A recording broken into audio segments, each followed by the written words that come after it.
সুপ্রিয় দর্শক, আসসালামু আলাইকুম। বিপিএলের মাঝপথে রাজশাহীর অধিনায়ক পরিবর্তন। বিপিএলের মাঝপথে নেতৃত্ব বদলের ঘটনা নতুন নয়, এর আগেও এমনটা হয়েছে।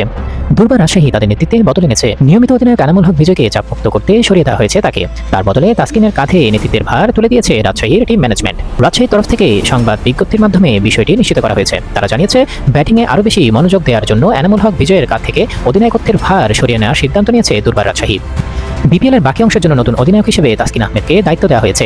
এবারের আসরে দুর্দান্ত ফর্মে আছেন এনামুল। 8 ম্যাচে 324 রান করে তিনি এখন টুর্নামেন্টের সর্বোচ্চ রান সংগ্রাহক। সর্বশেষ ম্যাচ খুলনা টাইগার্সের বিপক্ষে সেঞ্চুরিও এসেছে তার ব্যাট থেকে। তবে 57 বলে 100 রানের ইনিংস খেলেও দলকে জেতাতে পারেনি। ওই ম্যাচের পর পুরস্কার বিতরণ অনুষ্ঠানে এনামুলকে রুদ্ধশ্বাস ম্যাচে দলকে জেতাতে না পারার আবেগে ভেঙে পড়তে দেখা যায়। তাই দুর্বার রাজশাহী ম্যানেজমেন্ট সিদ্ধান্ত নিয়েছে, অধিনায়কের ভার থেকে মুক্ত হয়ে এনামুল যেন ব্যাটিংয়ে মনোযোগী হয়।